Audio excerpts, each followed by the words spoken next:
Assalamu alaikum wa rahmatullahi wa barakatuh, chers frères et sœurs. Que la paix, la miséricorde et les bénédictions d'Allah soient avec vous.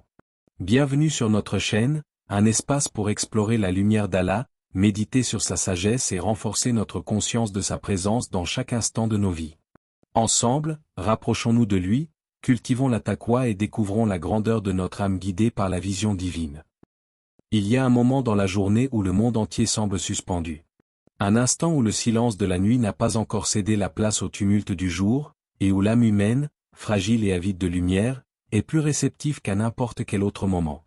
Cet instant, c'est le Fajr. Le Fajr n'est pas une simple prière parmi les autres. C'est une rencontre secrète, intime, entre le serviteur et son Seigneur. C'est le moment où Allah, dans sa miséricorde infinie, ouvre les portes des cieux à ceux qui se lèvent alors que la majorité du monde dort encore. Imagine. La ville dort, les rues sont calmes, les lumières éteintes. Le monde extérieur semble éteint, mais à ce moment précis, une lumière invisible éclaire l'âme de ceux qui se tiennent debout devant Allah. Le prophète a dit: les deux unités de prière du Fajr valent mieux que ce bas monde et tout ce qu'il contient. Rapporté par Muslim. Qu'est-ce qui rend ce moment si précieux? Ce n'est pas seulement la rareté de ceux qui s'y adonnent. C'est le fait qu'à cet instant, les anges descendent, remplissant les cieux et la terre de leur présence, et que les invocations, si discrètes soient-elles, sont portées vers le Créateur des mondes. Allah dit: Wa Qur'an al-Fajri inna Qur'an al-Fajri kana mashhoudan. Sourate al-Isra, 17:78. Et récite le Coran à l'aube, car la récitation à l'aube a des témoins. As-tu déjà pensé à cette réalité? Lorsque tu ouvres le Coran au Fajr, tu n'es pas seul.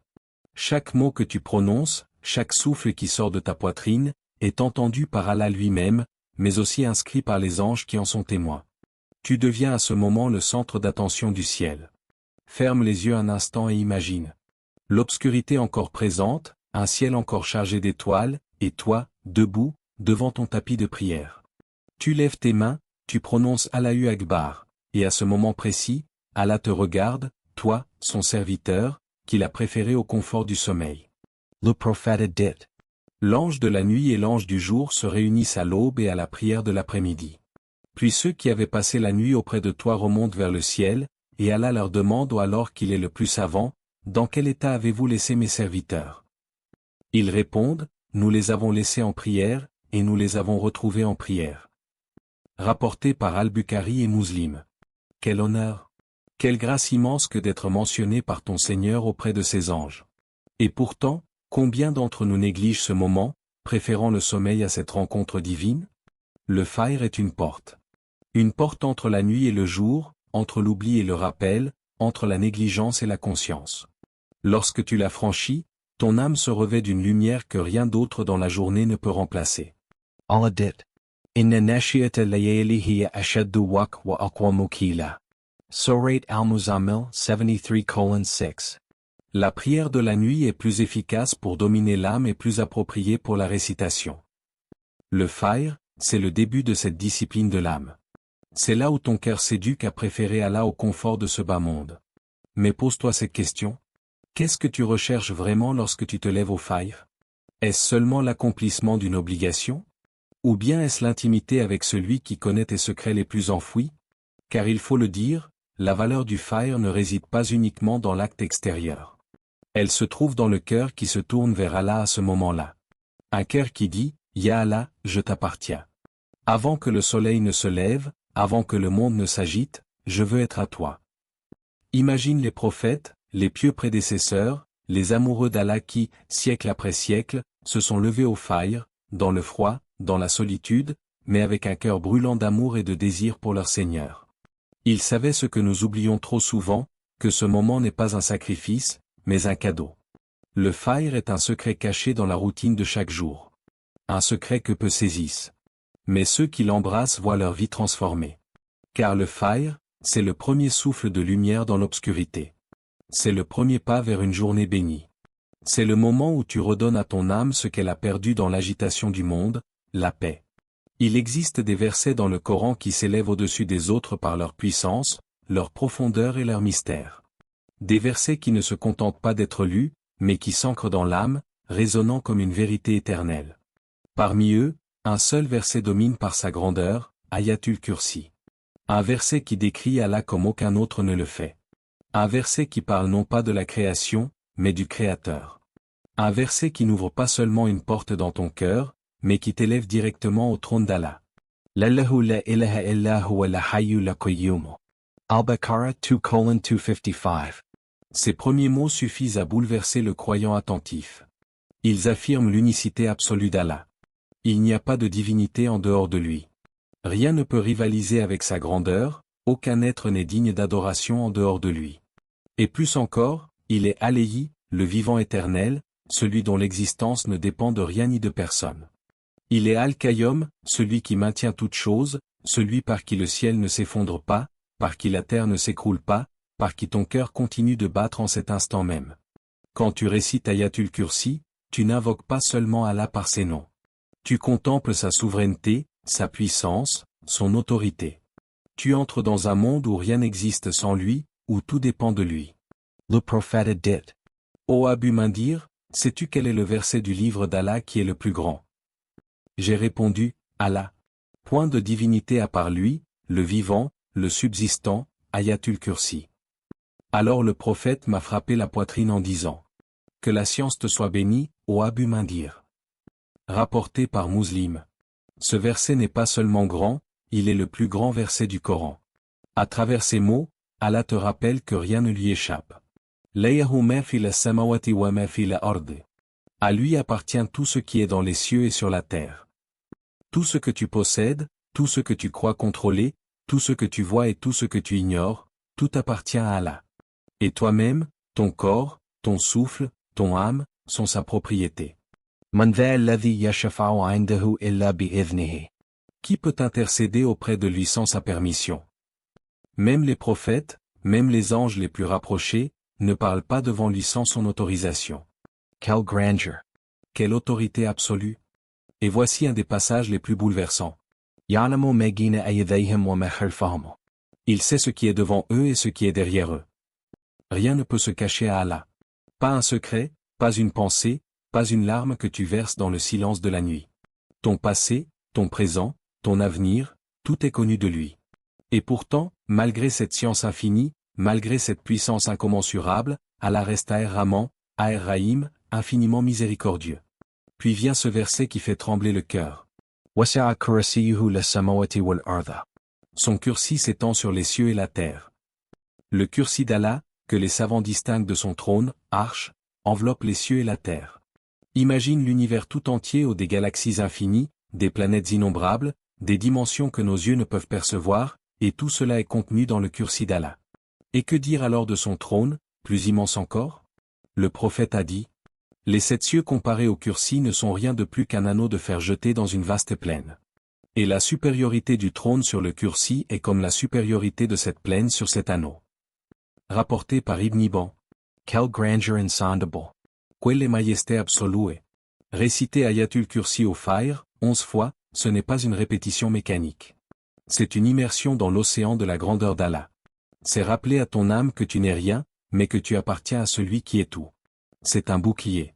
Un rempart invisible contre les démons, contre les tentations, contre la peur. Le prophète a dit. Celui qui récite Ayatul Kursi après chaque prière obligatoire, rien ne l'empêche d'entrer au paradis sauf la mort. Rapporté par An-Nasa'i.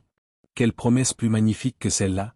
Chaque fois que tu prononces ce verset, rappelle-toi, tu es en train de proclamer la souveraineté d'Allah, de confesser ton besoin absolu de lui, de te réfugier sous sa protection.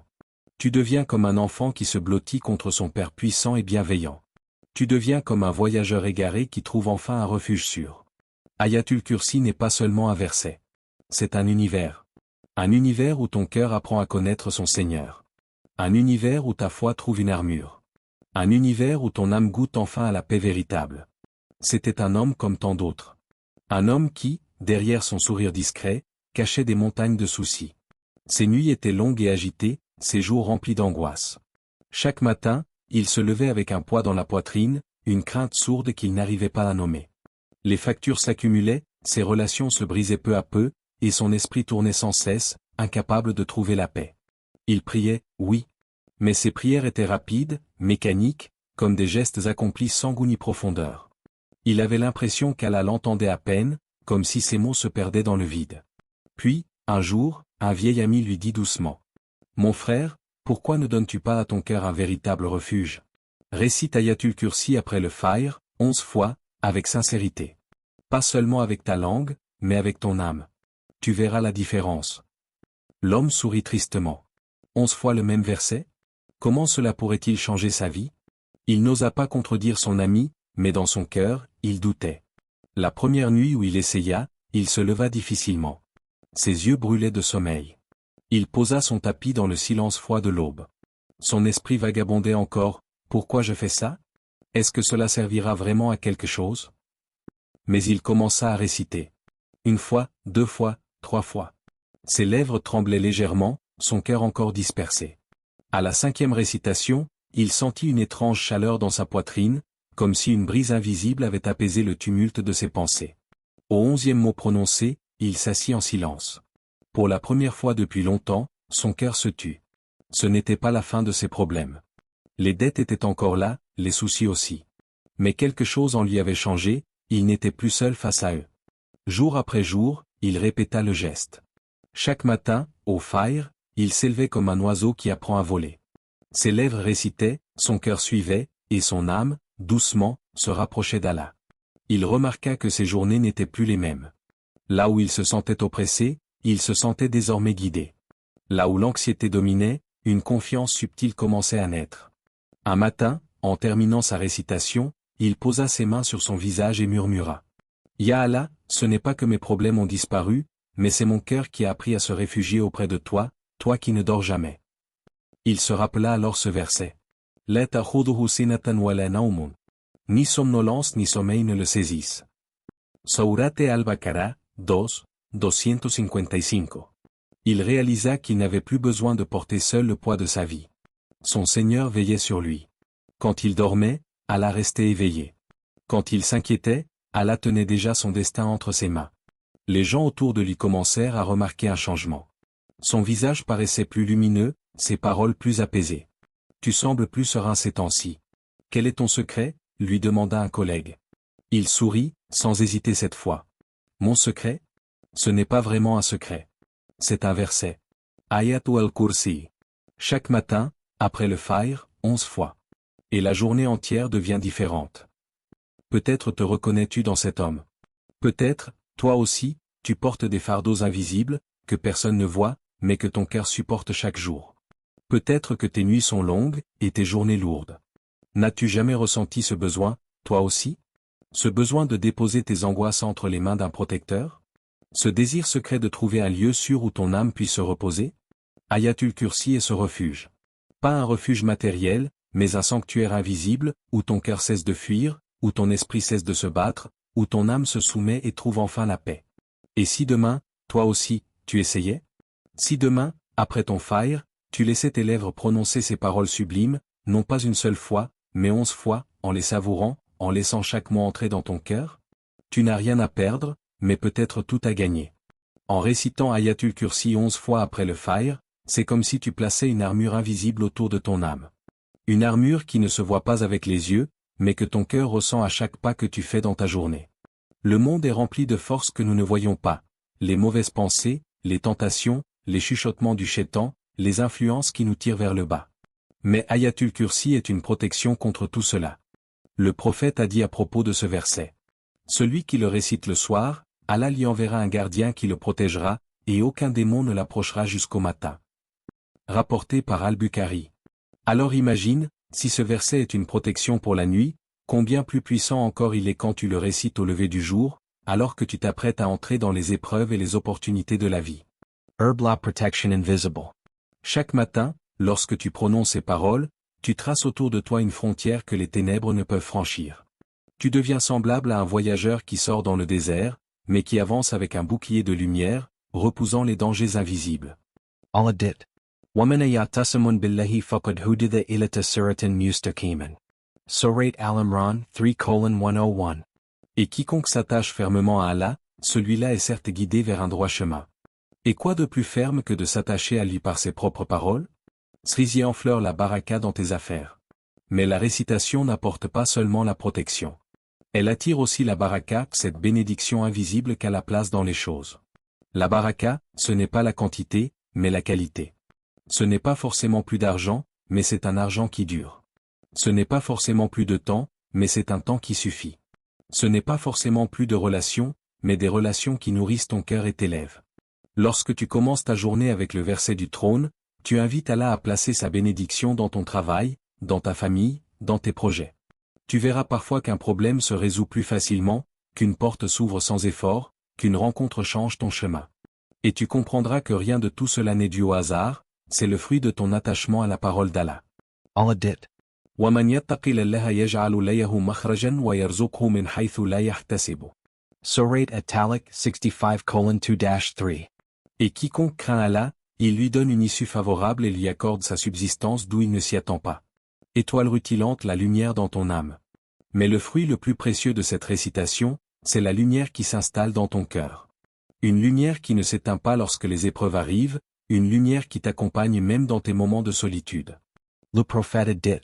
Lorsque la lumière entre dans le cœur, il s'élargit et s'ouvre. On lui demanda, quel est le signe de cela, ô messager d'Allah?